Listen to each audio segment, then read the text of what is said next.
সালে 149 লাখে পৌঁছায়। এটাই শেষ রিপোর্ট যেটি জাতীয় সড়ক পরিবহন দপ্তর প্রকাশ করেছিল। সারা ভারতবর্ষ জুড়ে পথ নিরাপত্তা সপ্তাহ পালিত হয়। এটি হলো আমাদের 36তম পথ নিরাপত্তা সপ্তাহ। এই সপ্তাহব্যাপী উদ্যোগের কারণ হলো পথে দুর্ঘটনা আরো কমিয়ে আনা এবং পথকে আরো সুরক্ষিত করে তোলা। শুধু পথ নিরাপত্তা সপ্তাহ পালন করলে তো চলবে না, পথচলতি মানুষদের চেতনায় আঘাত দিয়ে এই সব নিয়মকে বাস্তবায়িতও করতে হবে। ঠিক বলেছেন। তা যদি করা যায় তাহলে ভারতের সমস্ত পথ একটু একটু করে দুর্ঘটনা মুক্ত করার দিকে এগিয়ে যাবে।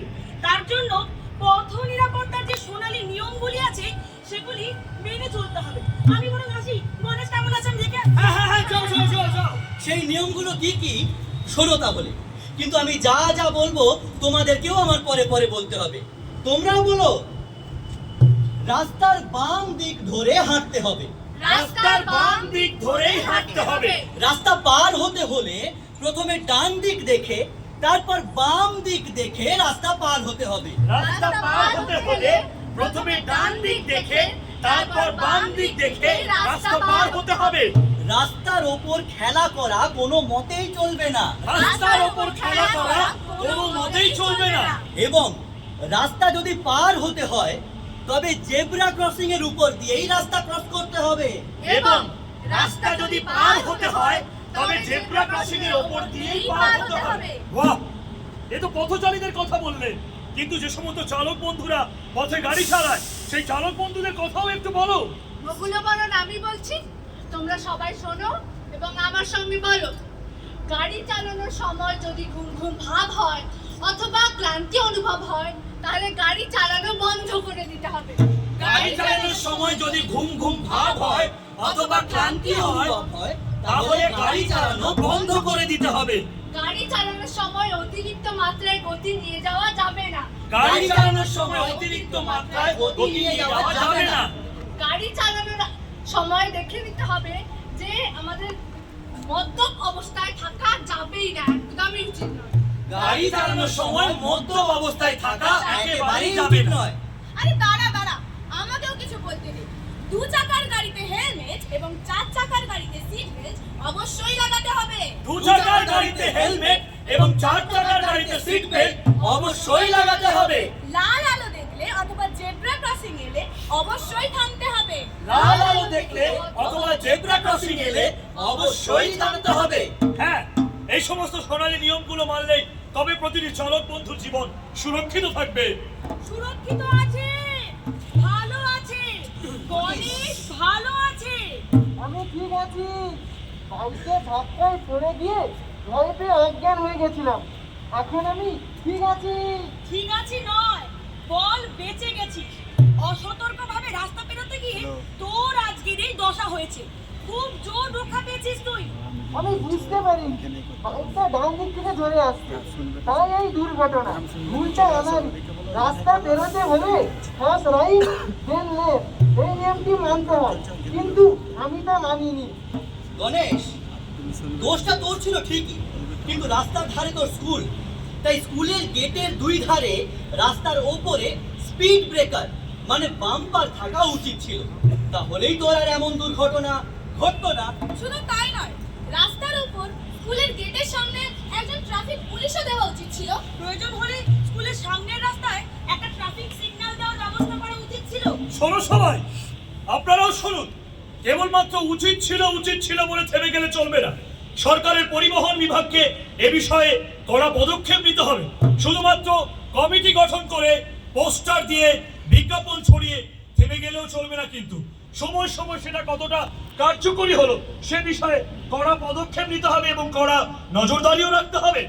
তাই আমাদের স্লোগান হোক, সাবধানে রাস্তা চলুন, নিজেদের জীবন বাঁচান। সাবধানে রাস্তা চলুন, নিজেদের জীবন বাঁচান। সাবধানে গাড়ি চালান, নিজেরা পরের জীবন বাঁচান। সাবধানে গাড়ি চালান, নিজের পরের জীবন বাঁচান। সড়ক শৃঙ্খলা ফিরতে বলা, নিরাপদে হোক পথ চলা। সড়ক শৃঙ্খলা ফিরতে বলা, নিরাপদে হোক পথ চলা। শোনো সবাই, আবারও আপনারা শুনুন। ইংরেজিতে একটি কথা আছে, life is precious than time. অতএব তাড়াতাড়ি বাড়ি পৌঁছানোর তাগিদে গাড়ির গতিবেগকে বাড়িয়ে দেওয়া কিংবা দ্রুত বাড়ি পৌঁছানোর নেশায় এদিক ওদিক না তাকিয়ে রাস্তা পারাপার হওয়া নিজের এবং অপরের প্রাণহানির আশঙ্কা অনেকাংশে বাড়িয়ে দেবে। এবং সেই সঙ্গে যে সমস্ত চালক বন্ধুরা রাত্রের বেলা শীতের রাতে কুয়াশাচ্ছন্ন অবস্থায় বাড়ি ফেরে, তাদের উদ্দেশ্যে বলে রাখি, কুয়াশাচ্ছন্ন অবস্থায় বাড়ি ফেরার জন্য আপনারা রোড সাইন দেখার জন্য হাই বিম লাইট না চালিয়ে লো বিম লাইট অবশ্যই চালাবেন। যে সমস্ত চালক বন্ধুরা সাইকেল নিয়ে প্রতিটি শিল্প কলকারখানায় যাতায়াত করেন, তাদের উদ্দেশ্যে বলে রাখি, আপনারা সাইকেল প্রতিটা মুহূর্তে সাইকেলের কন্ডিশন অর্থাৎ সাইকেল কোন অবস্থায় আছে সেটা দেখে রাখবেন। বেশিরভাগ ক্ষেত্রে সাইকেল দুর্ঘটনার কারণ হিসেবে জানা গেছে যে শুধুমাত্র মেনটেনেন্সের অভাবে সাইকেলে দুর্ঘটনার কবলে পড়েন আপনারা। সাইকেল নিয়ে রাস্তা পারাপার হওয়ার সময় হঠাৎ ফর্ক ভেঙে ঢুকে যাওয়া কিংবা সাইকেল নিয়ে রাস্তা পারাপার হওয়ার সময় সাইকেল দাঁড়িয়ে যাওয়া, এক্ষেত্রেও দুর্ঘটনার কবলে পড়তে পারেন আপনারা সকলে। যারা সাইকেল নিয়ে রাস্তা পারাপার করেন তাদের ক্ষেত্রেও রাস্তার দুদিক দেখে তবেই রাস্তা পারাপার করা উচিত। ছোট এবং বড় গাড়ি এগুলো নিয়ে যারা শিল্প কলকারখানার ভেতরে এমনকি স্কিপার লিমিটেডের মধ্যেও প্রবেশ করেন, তাদের উদ্দেশ্যে বলে রাখি, অবশ্যই ফায়ার ডিপার্টমেন্ট থেকে স্পার্ক অ্যারেস্টার এবং স্পার্ক টেস্ট করিয়ে নিতে হবে ফায়ার ডিপার্টমেন্ট থেকে। এবং এক্ষেত্রেও বলে রাখি, প্রতিটা শিল্প কলকারখানার ভেতরে 3 ধরনের রাস্তা থাকে, 1 লাল, 2 কমলা, 3 সবুজ। প্রতিটি চালক বন্ধুদের কাছে আমাদের অনুরোধ, যারা ছোট এবং বড় গাড়ি নিয়ে শিল্প কলকারখানার ভেতরে প্রবেশ করেন তাদের প্রত্যহ এবং প্রতিনিয়ত সবুজ রাস্তার ওপর দিয়ে যাতায়াত করা উচিত। একান্তই নিতান্ত প্রয়োজন বলে যদি কমলা রাস্তার ওপর দিয়ে আপনাদের যেতে হয়, তাহলে সেক্ষেত্রে প্রতিটা শিল্প কলকারখানার এমনকি স্কিপার লিমিটেডের পারমিশন এবং পারমিট নিয়ে প্রপার প্রসিডিওর মেনটেন করে তবেই কমলা রাস্তার ওপর দিয়ে যাতায়াত করতে পারবেন। এবং যে সমস্ত চালক বন্ধুরা রাত্রে সাইকেল নিয়ে ফেরেন তাদের উদ্দেশ্যে বলে রাখি, আপনাদের স্কিপার লিমিটেডের তরফ থেকে দেওয়া হাই ভিজিবল জ্যাকেটও পরিধান করতে হবে। আমার মনে হয় আশেপাশের প্রত্যেকটি স্কুলগুলোতে পথ নিরাপত্তা বিষয়ে যদি আবশ্যিক শিক্ষার ব্যবস্থা করা হতো, তাহলে শিশুদের যেমন জীবন বাঁচত, তেমনি ওদের সব তরফ থেকে ওদের ফ্যামিলি, ওদের আত্মীয় পরিজন, বাবা মা, ওদের কাছেও এই খবর পৌঁছে যেত যে সব নিয়ম আমাদেরকে মানতে হবে। 1 মদ্যপ অবস্থায় গাড়ি চালানো যাবে না। 2 গাড়ি চালানোর সময় জোরে জোরে মিউজিক বাজানো চলবে না, এবং যদি কল আসে তাহলে গাড়ি থামিয়েই কলটা ধরতে হবে। 3 গাড়ি চালানোর আগে দেখে নিতে হবে গাড়ির ওয়াইপার ঠিকভাবে কাজ করছে কিনা। আরো একটা কথা প্রত্যেকের মনে রাখা প্রয়োজন, কুয়াশার সময় হাই বিম লাইট কেউই জ্বালাবেন না। এই লাইট রিফ্লেক্ট করে আর চোখে আঘাত ফেলে, তাই কুয়াশার সময় হাই বিম লাইট জ্বালাবেন না, যতটা সম্ভব লো বিম লাইট জ্বালাবেন, তাহলে পথ দুর্ঘটনার সংখ্যা কমতে বাধ্য।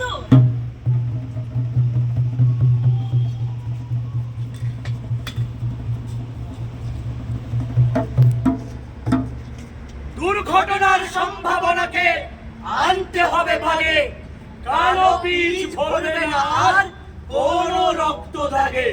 পথের নিরাপত্তা নিয়ে তাই জানাতে চাই, সজাগ হন, দেখুন নাটক পথচারী ভাই, নিজে বুঝুন, পরকে বোঝান, তবেই বাঁচবে প্রাণ। কারবে না পথ কোন জীবন, পারবে সবার জ্ঞান। এই পথচারী বন্ধুদের এবং গাড়ি চালকদের বলছি, লাল ত্রিকোণের মধ্যে আঁকা ছবিগুলোর অর্থ জানতে হবে। ট্রাফিক লাইটের লাল, হলুদ, সবুজ রঙের অর্থ জানতে হবে। আমার মতে রাস্তার নিয়ম ভাঙলে নিজের জীবনই শেষ হবে। অতএব গাও সকলে, গাও সকলে।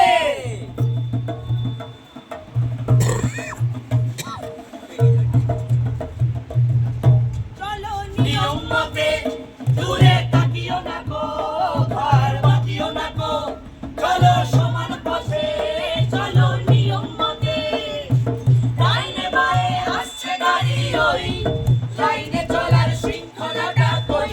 আরে ডাইনে বাঁয়ে আসছে গাড়ি ওই, লাইনে চলার শৃঙ্খলাটা কই।